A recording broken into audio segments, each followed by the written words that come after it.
Yo, what's up? This is GDPX. Welcome sa ating another video. At dito sa episode natin ay pag-uusapan naman natin na itong power supply natin. Kung ano nga ba yung tamang pagbili, ano nga ba yung tamang paggamit ng power supply, ano yung mga common problem, ganito ganyan. So, tatalakayin natin yan dito sa video natin. Okay, so umpisa muna natin kung ano nga ba ang power supply. So, para sa akin, ang power supply ito yung nagpapaandar or nagpapagana ng ating mga pedals. It's either ito man ay analog pedals or yung mga multi-effects pedal natin. So, gaano nga ba ka-importante itong power supply natin? So, meron tayong iba't ibang klaseng power supply na ginagamit. Okay, so yung una, meron tayong battery, which is ginagamit lang siya for specific one pedal lang kasi battery lang yun eh. Wala akong ganong klaseng battery pero ginagamit ko din siya before. And then second, we have yung DC chain, which is ito siya. Hindi siya DC chain pero example lang ito, okay? So, ito yung adapter. And then, meron siyang iba't ibang klaseng ganito, yung power cable. Ayan, so DC chain siya, iba't ibang klaseng power cable yon. Madami siya, it's either 5, 6, or 7, or 8. Minsan, umabot pa nga ng 10, no? So, ganito siya. Hindi siya power supply na mismo ganito, kundi pinapower yung pedal using the adapter. Okay, which is, mali yun, no? Okay, so hindi ko siya recommended na gamitin kasi it's not safe, okay? So, yun yung second natin, which is yung DC chain natin. At pangatlo, yung pinaka power supply talaga, yung parang traditional, okay, which is yung ganitong type na power supply. Okay, pero may mga common big mistake din na ginagawa or binibili ng mga guitar player natin, which is yung ganitong klaseng power supply na hindi isolated. Okay, ito yung kasi yung mga common question na nare-receive ko palagi. Bakit ganon ang ingay ng pedal ko? Bakit ganon? Ano yung mga problema? Paano ito susolusyonan? Madaming bakit pagdating sa ingay, sa noise, ganon, yung mga grounded, no? So, baka ang problema kasi, no, yung power supply na ginagamit mo ay baka hindi isolated. Okay? Kapag sinabi mo isolated kasi, pinaka-basic terms niya, in-isolate niya or nileless niya yung humming. Nileless niya yung noise, yung mga grounded or something, basta binabawasan yung ingay, no? So, isolated yon. Kapag hindi isolated, maaaring yun ang problem kasi nagkukos siya ng ingay. Pero itong gamit natin na Mosky ISO 10, okay, kaya siya ISO 10 kasi 10 ang kanya pinagsasaksakan. So, isolated ito. Medyo may kamahalan nga lang, no? Nasa around 2,000, ganon siya.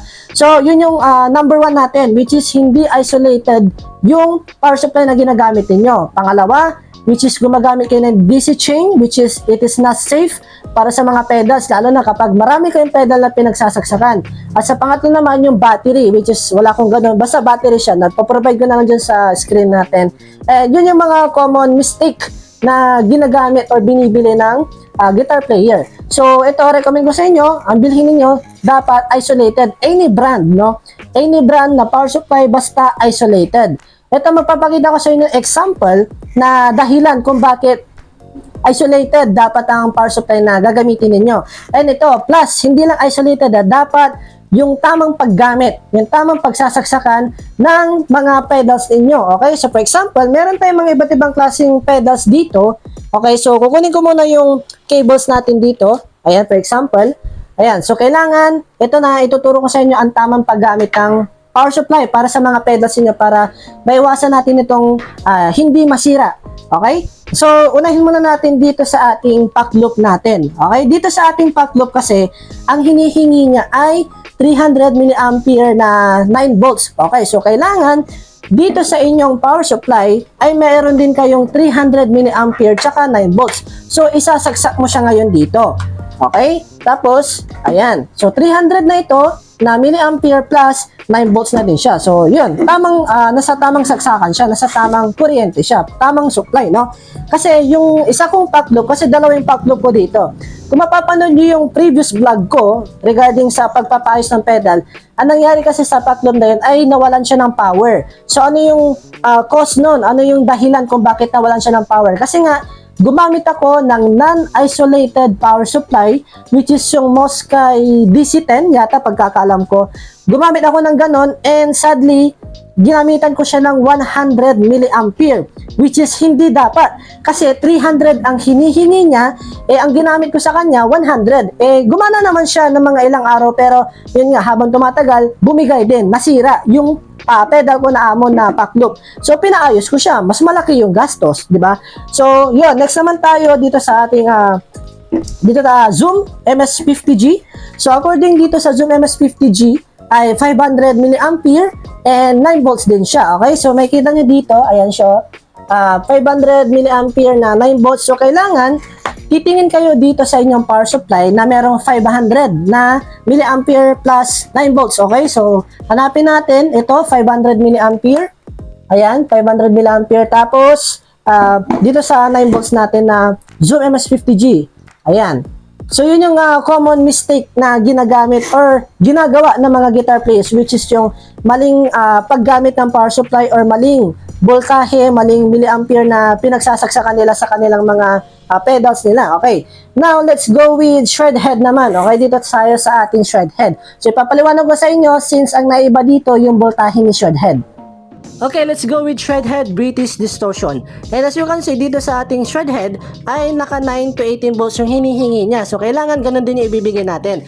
Kaya't kailangan yung power supply ninyo ay mayroon ding 9 to 18 volts tulad ng Mosca ISO 10 natin. Meron tayong adjustment dito na mapagpipilian is either 9 volts, 12 volts, or yung 18 volts natin. So, kailangan tama ang ibibigay natin sa mga analog pedals natin. So, for example, itong shred head natin, since 9 to 18 volts yan, ay alam nyo ba, ay may changes yung tones and feels natin depende sa voltahe na ginagamit natin para kay shred head. And I don't know if ganun din ba sa ibang users natin, especially sa multi-effects pedal or sa analog pedals. Basta ganito ko siya ginagamit, okay?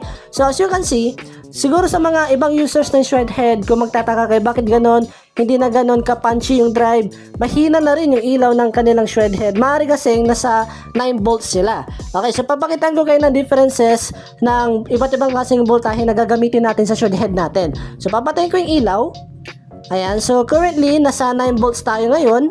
Ayan, so 500 milliampere, 9 volts. So ito lang yung meron sa Mosca ISO 10 natin.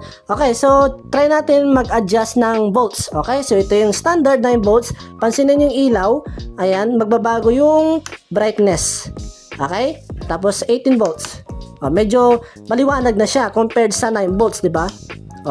Diba? Siguro ganun yung mga na-experience ng ibang shred head users. Medyo nag-iiba na yung ilaw niya, parang mahina na, parang wala ng power, hindi na siya ganun ka-gainy yung drive. Siguro maaaring nasa volts. So, subukan ninyong mag-upgrade or mag-adjust ng voltahe ninyo. At yun lang, kailangan ang gagamitin ninyo kung ano yung hinihingi ng analog pedal ninyo, kailangan ganun din ang ibibigay nyo para sa kanya. Ayan, nalaman na ninyo kung ano nga ba yung mga power supply na dapat natin bibilhin at kung paano rin natin ito gagamitin ng tama. At lagi nyong tatandaan kung ano ang hinihingi ng mga pedals ninyo, it's either ito man ay analog or multi-effects, kailangan na ay ganun din ang ibibigay nyo sa kanila. Nang sa ganun ay hindi ito agad basta-basta masisira. Kasi nga, mas mahal pa mapagastos or magpa-repair ng mga pedals kaysa bumili ng mga safe na power supply. Kaya kung naghahanap ka ng safe at legit seller na power supply, ay available yan sa ating Air Supply or Aerosmith TV natin. Meron tayong Mosca ISO series, nandyan yung example natin galing sa ating Aerosmith TV. Meron tayong Mosca ISO 8, ISO 6, ISO 10, depende sa kinakailangan mo at kung gaano din karami yung pedals na meron sa'yo. At kung gusto mo naman magkaroon ng discount, ay gamitin mo lang ang voucher code natin na GDPEX para magkaroon ka ng discount.